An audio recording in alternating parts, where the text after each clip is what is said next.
चाहिँ 13 दिन मात्र बाँकी छ है। जतिले पनि फर्म भरेको छैन नागरिकताहरू बनाइहाल्ने जो एससी दिनेवाला भाइहरू छ तिनीहरूले चाहिँ फर्स्ट प्रायोरिटी भनेको चाहिँ नागरिकता हो होइन। ला मेरो चाहिँ एससी दिएको छैन, मेरो रिजल्ट आएको छैन है, त्यसले ला पछि के हुन्छ होला भन्ने कुराहरू लाग्छ होला। तर सुरुमा भनेको रजिस्ट्रेसन फर्म भर केटा हो।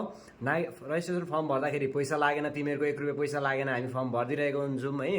धेरैजना भाइले चाहिँ 10-12 जनाले फोन गरे गर्छ, ला मेरो गिभन नेम र सरनेममा त्यहाँनिर बिग्रिरहेको छ, ला नागरिकता नम्बर मैले उल्टो हालेँ सर हेरिदिनु चेक गरिदिनु भन्ने भाइहरूको लागि चाहिँ यही भिडियोबाट सूचना जाओस् कि भाइहरू कुनै पनि हालतमा जति नै पैसा दिए पनि केटाहरूले भनेको थियो सर म जति भन्नुहुन्छ त्यति पैसा दिन्छु, त्यो गरिदिनु कि गरिदिनु। हेर भाइहरू त्यो हामीले गर्न नसक्ने कुरा हो, त्यो कसैले पनि गर्न, हामीले मात्र होइन कसैले गर्न नसक्ने कुरा हो। त्यस कारणले गर्दाखेरि म्यासेज गरेर कल गरेर वाक्क नलगाउने, बरु फर्म भर्नुभन्दा अगाडि जो पनि रहेका भाइहरू छन् तिनीहरूले चाहिँ बरु पठाओ, सही तरिकाले फर्म भरिदिन्छ है त। ल अब 13 दिन मात्र बाँकी छ। डकुमेन्ट नागरिकता नबनाउनेहरूले बनाइहाल्ने है त।